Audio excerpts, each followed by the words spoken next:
What's up today, guys? Welcome back to the RT Clinic.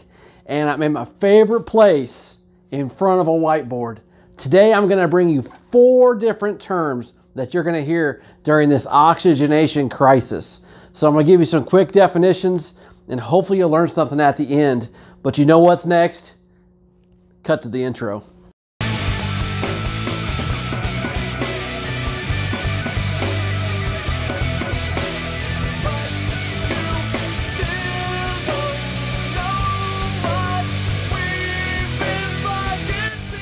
So today I've got 4 terms that you're going to hear a lot during this oxygenation crisis. Now, this will be good for respiratory therapists, nurses, physicians, PCTs, rad techs, whoever in the medical community, because we're pulling out all the stops to help with oxygenation during this pandemic. So I'm going to throw out some terms over here. I'm going to try to define them the best that I can so you can have a little bit of knowledge about what your physician, respiratory therapist, your nurse is talking about when we're doing these type of procedures. So let's get started. The first one we're going to talk about is APRV. So APRV is a ventilator mode, and it's an acronym for airway, pressure, release, ventilation. So it's a different type of mode for our patients. I'm going to draw you a picture of what it does, and I'll show you how it optimizes a lot of alveoli and helps with oxygenation.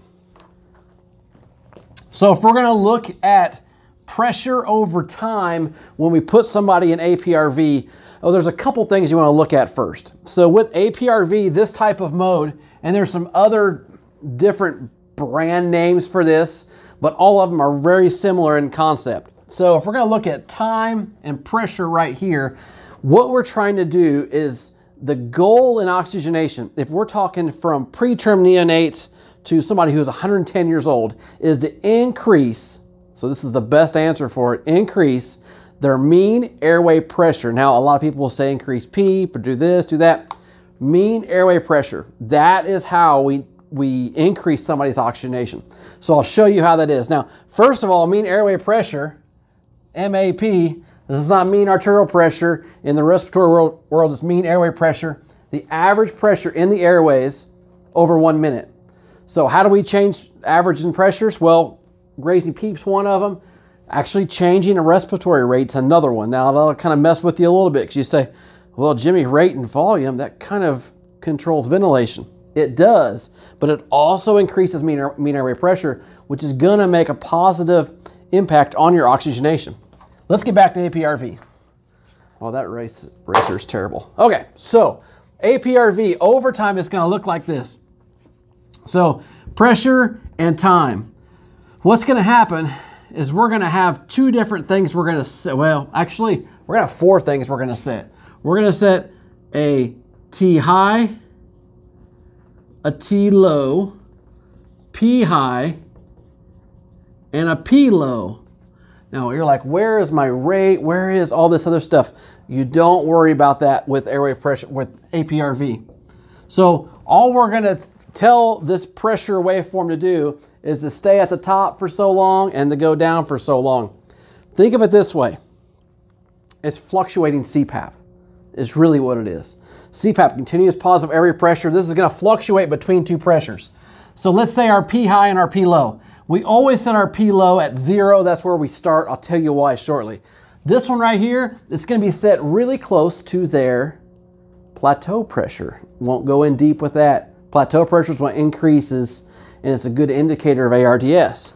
So let's just say in this case, our plateau pressure is 32, which is pretty high up there. So let's say it's 32. Our time high and our time low. Our time low, we usually set at 0.5 seconds. Really, really short. This right here, we start usually at 4.0 seconds. So that's 4.5 seconds. That's about 13 releases per minute. I'll talk about that in a second. Total cycle time for all you respiratory therapy students is 4.5 per breath. So after respiratory therapy school, you don't look into that a lot, but it's just good to know. What it's going to look like with this is, let's say 10, 20, 30. And this is the way it's going to work. So if we start at time high, we're going to start at time high for 4 seconds. 1, 2, 3, 4. It's going to drop towards time t. Well, let's say this is 32. And then this is 0 down here. 4 seconds. It's going to drop down towards 0 for half a second, about like this. And it's going to go back up, and then it's going to hold up here. 4 seconds. Drop down, come back up. 4 seconds. So what it is, this section right here is half a second. That's our time for low.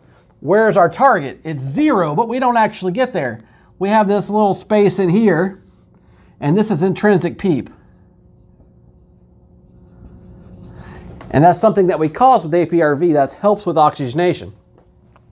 Well, you say, well, that's not normal, because think about a patient breathing like that, that'd be like,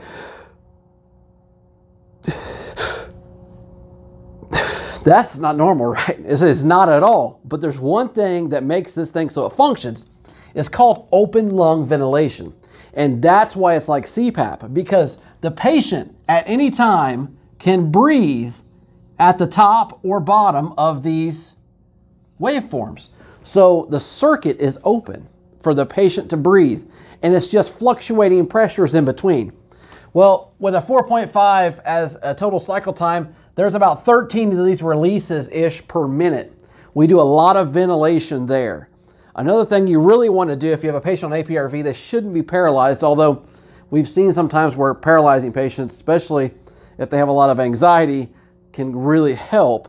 But these releases are really important because this is where you're getting rid of all your CO2, is during this release. You don't have very many per minute. Now, if you want to improve oxygenation, what are you going to do? You're going to make this time high longer. You're going to stay at that top pressure longer, because let's say in this case, and I haven't figured it up, I'm just going to take a guess. Let's say our mean airway pressure is 28. Remember that mean airway pressure is a great indicator of oxygenation. So if we want to oxygenate more, we're going to stay at the time high longer, so make it a 4.5, but that makes our total cycle time then 5 seconds. And then we have less breaths per minute. So then you have less releases. So you got to watch your CO2 pretty well. And a good number to look at is if you go from conventional vent to APRV, this is something you got to keep a look at the whole time. Minute ventilation, also VE. So minute ventilation tells us a lot about, and it's directly proportional to their CO2. So it's really important to look at the minute ventilation on conventional vent, compare it to it on APRV, and of course you can get blood gases and whatnot too. So as this falls, the longer you stay up here, the higher your MAP is going to be. So the longer you stay there, higher it's going to be. You can also increase this P high a little bit. You wouldn't want to go too high with that, but the great thing about this is it's also lung protective. So you're not causing those really tall spikes that you're going to see when somebody's lungs get really non-compliant,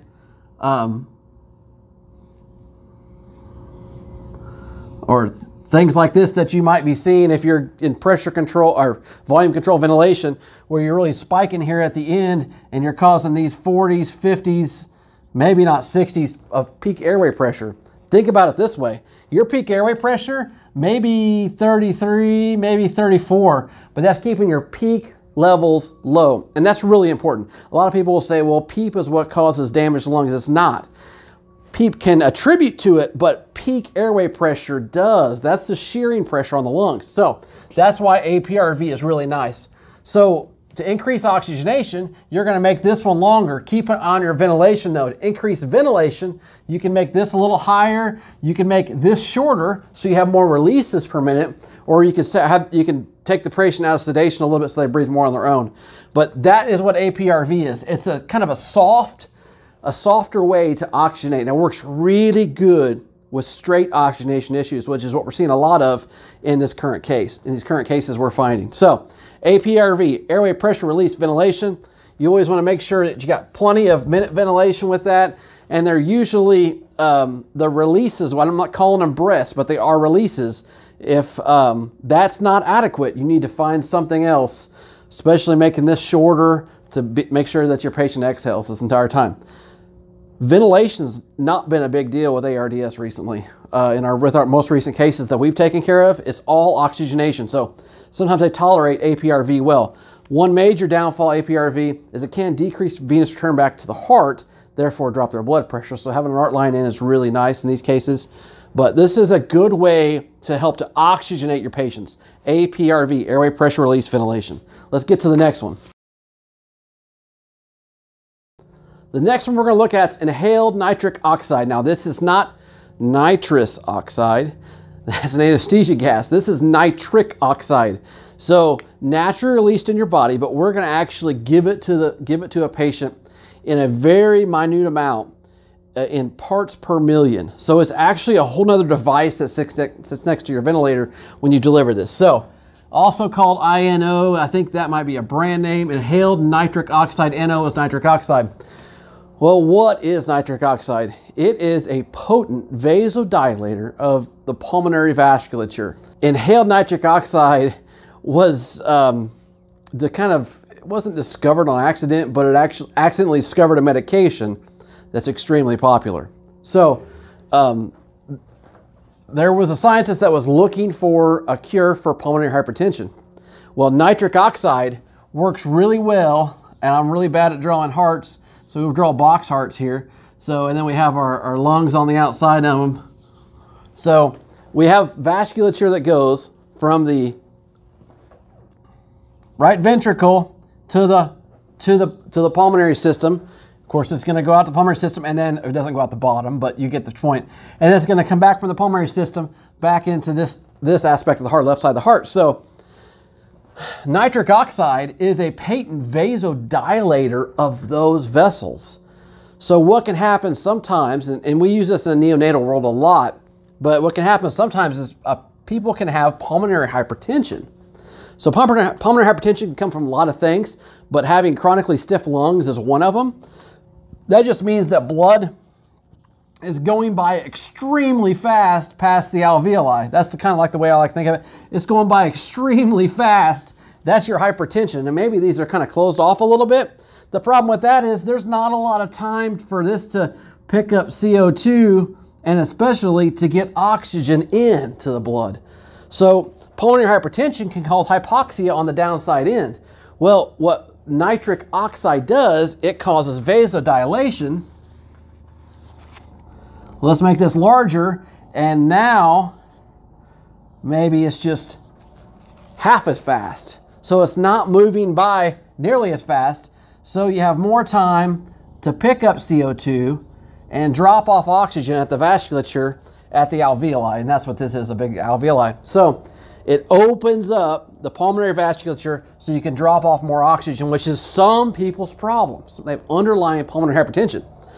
Quickly fixed with this. Actually, but natural nitric oxide is released in your body during something else also. So they were coming up with this medication to try to figure out how to use nitric oxide, and they found out it was used for erectile dysfunction, which has made way more money than fixing pulmonary hypertension would ever do. So that's why you'll see some of your older COPD patients, males, females, whatever, they may be on Viagra or Cialis or something like that. It's for their pulmonary hypertension. It's not for the other stuff it's used for. So nitric oxide is really good for that, but what we do in the case of ARDS is sometimes we will deliver it into the system through the airways. So we deliver it into the system in a parts per million aspect into the vent circuit to the patient. So that'll go in the vent circuit, it'll go into their lungs, it will diffuse across and open up pulmonary vasculature, which is really good for some patients. Some patients respond well. There's one real big key. Our usual starting place is about 40 parts per million, but there's one huge key when giving nitric oxide, is you can't give it, and then pull it away real fast. It has to be weaned. It's almost like if you want to think of somebody taking a Medrol dose pack. You can't do a couple days at the beginning and then stop it.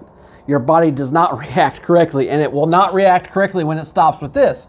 So we have to wean it by 5 every hour before we can get it off. But we like to start at 40, so you can start high, but you have to wean off. If you are given nitric oxide to somebody and all of a sudden you stop it, what happens is they likely can get rebound pulmonary hypertension. So even if they didn't have it before, without the presence of nitric oxide coming into the lungs, it just all of a sudden stops.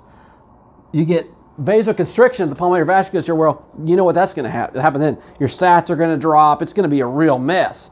So what we commonly do is we have our ambu bag, or we have something attached to the nitric oxide vent, so that if the patient pops off, we can quickly attach that and deliver that same parts per million nitric oxide to them, because we don't want them to go without with a really quick, because they will have pulmonary hypertension really fast. So we have to be really cognizant of that vent circuit being attached at all times. If they pop off for just 10 seconds, 15 seconds, it's can cause the pulmonary hypertension, and you could have to take a while to recover them back from everything that you've done. But we've seen this kind of work a little bit. I've also recently found out that nitric oxide does have some antiviral properties, which is really interesting. So it has been really good response. Some patients are responsive to it, some aren't, and you usually will know after the first 12 hours or so. And we usually, actually probably know a lot faster than that, usually 4 hours, but usually a therapy is about 48 hours per patient for this. So we start high and then you wean down, and hopefully that vasculature stays open. So let's move on to the next one. So next we're going to talk about permissive hypercapnia. So you're going to give the patient permission to be hypercapnic. Now I'm going to tell you a little bit about this. This doesn't seem quite normal, but it's okay. We've got this under control. The body is made for this. I'll tell you that right now. So let's do initial blood gas. So if we have let's do a normal blood gas. Okay, 7.40 and 40 and 98 and 24. So there's our pH, CO2, PO2, and bicarb. What's going to happen in our body naturally if our CO2 goes up? Or in the case of this, hypercapnia. So CO2 goes up. Let's say it goes up to 50. And let's say it goes up slowly to 50. Let's say it's over 6 hours, 12 hours, something like that. So initially your pH, what's it going to do? Your 7.40 is going to start to drop. So let's say it's 7.30. So that's going down. This doesn't really matter. PO2 doesn't really matter. But our bicarb is going to be like, oh, I probably need to do something. Well, bicarb's super slow, which is good. You don't want them both working fast. So bicarb's going to say, well, I'm going to go the other direction and try to make up for it. So bicarb slowly starts cruising its way upwards to try to offset this acidosis. As bicarb catches up, it will catch up with this. And let's say they stay with this 50. Let's say they stay for 12 hours. For 12 hours, it may look something like this. These are hypothetical numbers, but what happened? We brought our pH back to normal because we just waited on the bicarb to kind of catch up. And that's what we're doing with permissive hypercapnia. Instead of really focusing on, we need to have exactly this CO2, we're going to say, we are going to protect the lungs by not getting exactly this CO2. So we're going to decrease tidal volumes. We're going to decrease peak pressures. I don't know if you can read that, but I can't. So decrease tidal volumes, decrease peak pressures to allow the CO2 to slowly go up. The really cool thing is our body was made to do this.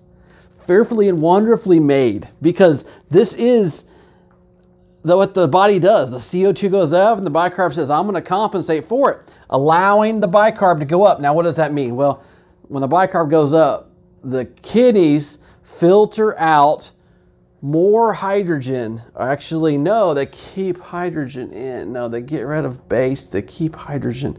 What is it now? Okay. Kidneys dump off hydrogen, bicarb goes up, compensates, and keeps our pH normal. That's what permissive hypercapnia is. Because initially we're allowing this to happen at the cost of not hurting the lungs. So we're going to decrease tidal volumes and peak pressures, but we're going to allow them to get a little high on their CO2, but we know the bicarb is going to come up and fix it. So it protects their lungs. That's what permissive hypercapnia is. Some people will say you can go to 7.25 and let the bicarb catch up. Some will say you go 7.15. However you want to be. That's pretty far down there. But the bicarb will catch up. It's going to take some hours though. But you have to be able to sit on it and be permissive with your hypercapnia until you get there. You're going to protect the lungs in the end though. Permissive hypercapnia is down. We are on to proning. So now we're going to talk a little bit about that. Proning is super cool how it works, and it's amazing how fast it works. So what is prone? Well, how do patients usually lie in bed? Well, if they're flat, they're supine, right? Absolutely flat. We have semi-Fowlers if they're sitting like this, which people usually don't bend like that unless they got really long legs. But let's say this is supine. I'm putting a nose on there so you know what supine is. Now, if we do prone, we're actually going to be facing, why did I make his arms do that? Oh yeah, we're going to be facing downward. So the best way to kind of think of it is like if you're laying on a massage table and you're kind of laying downward, that's prone. Why are we going to do that with our patients? Well, it's going to set their lungs up to optimize every alveoli they have. Now, I've said this before, but if you took an adult's alveoli and you cut them open and laid them side by side, they'd take up half a tennis court. That's the reason why we were built with all these. We were built to withstand problems like this. We were built to withstand toxins in the air. We were built to withstand all of that if you optimize all of your alveoli and you don't wreck them. So in this case, with gross inflammation, ARDS, you're going to have gross inflammation all over. So you have to optimize every single one. So that's what a rotoprone bed does. So we'll talk about that in just a second. But when somebody goes prone, they're changing what we call their VQ mismatch. So I think the best way to show this is to show my square lungs here again. So this is a square lungs, and we have a really nice heart in the middle there, which we're not going to worry about too much right now. But let's say our patient is looking directly at us. So you're standing up like this or sitting really semi-Fowlers in bed. Your lungs are going to have very specific ways that they oxygenate. And so we divide them into 3 different categories. So 1, 2, 3. It's all based upon gravity. Gravity is extremely important with proning. So gravity, we're using gravity to our the best ability. So what happens if you have somebody standing up and facing you in this number 1 section? You're going to have really good ventilation. Now, what does ventilation mean? That means we're able to get air in there really well, okay? Because air likes to rise. It really does. So we ventilate the upper aspects, the apices of our lungs really, really well. But in that area, we don't have as good perfusion.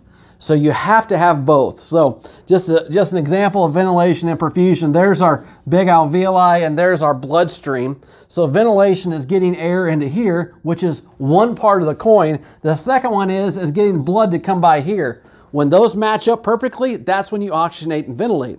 So you have to have your ventilation and your perfusion. So perfusion is that blood coming through. When it connects, we do really well. In the upper parts of the lungs, you have good ventilation. Your perfusion is not quite as good. So it's kind of, hit and miss. So you're not doing quite as good there. In number 2, since this is really kind of the middle of the lungs, you're going to do a lot. You're going to have good on vent and you're going to have good on perfusion because you're not all the way down in the bases. You're going to see down in the bases with gravity, you're going to have better perfusion. But you have a good combination in here. So this is where you're best. You have the least amount of VQ mismatches. Now, VQ mismatches, you have ventilation and no perfusion. That's a mismatch. Or you have perfusion and no ventilation. That's a mismatch. When they match, that's when you oxygenate. You oxygenate best in the center aspect when you're standing up in the center aspect of your lungs. Well, in the bottom, we have really good perfusion. And the ventilation kind of stinks down there because you just don't ventilate in the lower aspects really well. Think about what proning does. So if I'm sitting semi-Fowlers like this little stick person here, I'm going to have really good ventilation up here in the front, kind of in this area. Think about what's high, what is the most high, and you're going to have all good ventilation up here. You're going to have pretty good perfusion back in here because of gravity in the back aspect. And in the middle, right through there, is where you have really good matching between ventilation and perfusion. So that is your area that you're optimizing, okay, when they're sitting that way. Laying on your back, facing upward, great perfusion, great ventilation, and ventilation perfusion, what you're really looking for is right in the middle again. Think about the way gravity holds people.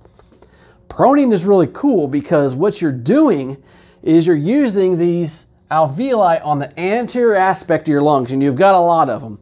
You're using those, and you're taking those really good alveoli that you have there that you don't usually perfuse really well, and you're putting them down. When you put them down, gravity is going to help to perfuse that area really well too. So you got these great alveoli, and your perfusion is increased here, and then you have really good alveoli, good perfusion, you oxygenate really, really well. And you put these alveoli here that have been hammered really hard because you've been semi-Fowler, you put them up where the ventilation isn't quite as good. So you're really optimally matching the good alveoli and the ventilation with your perfusion when you put somebody prone like that. So flipping prone will work really, really quick. I'm not talking like 10 seconds, 30 seconds, a minute, minute and a half.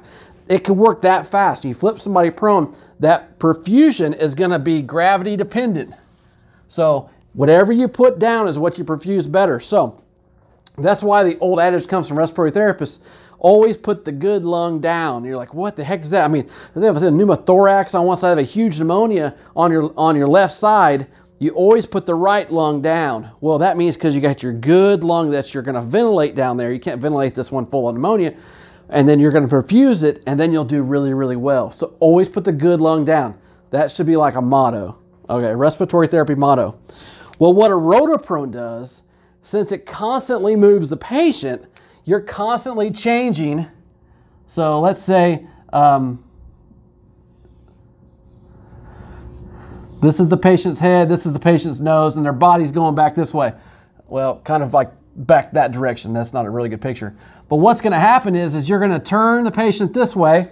So it's going to be like this. The patient's going to turn this way.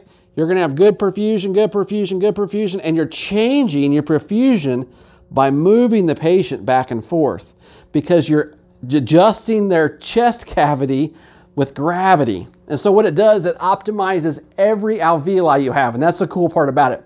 So every alveoli is optimized in this case, and then we can really oxygenate them well, decrease their FiO2s, not give them such high pressures, get them through that hump of inflammation and all that mess that goes along with ARDS. So proning with a bed is great, but we can also self-prone. So have a patient that's on a lot of oxygen, and they're not to the point they need a ventilator yet, but they're requiring a lot of oxygen, actually lay on their stomach on the bed and change the ventilatory and perfusion quotients inside their own body and help to actually oxygenate better when they're laying face down in bed. Just tell them it's like getting a massage. To have them lay that way, watch their SAT will go up. That's pretty amazing when that happens. So especially somebody that's requiring a lot of extra oxygen, we don't want to give them a lot of extra. And you know, we can't go any higher than 100%. So that's something you got to think about. Well, I hope these concepts helped you a little bit today. And there's a lot of different terms being thrown out there. We have proning, self-proning, permissive hypercapnia, inhaled nitric oxide, APRV, and there will be way more to come. So I want to give you all a blessing going forward because I'll tell you what, there's a lot of stuff going on out there, and the people on the front lines, the nurses, the therapists, the physicians, EMTs, PCTs, housekeepers, everybody on that front line is so important for us getting through this crisis. And I think that our jobs will be changed forever from this. And I could never be more proud to be part of the medical community and to be running into the fire in these cases. And I've never worked in EMS at all, but it almost feels like that. When we go into the hospital each day, you are taking a risk by doing that. But the risk is 100% worth it because we're pulling people through this. And there's people that, you know, that are super sick and they're getting pulled through this, and it's all because of the medical community and our little tight-knit group in the hospital, and you improving your knowledge on what you can do for your patient. So stay safe, and I'll see you again. RT Clinic.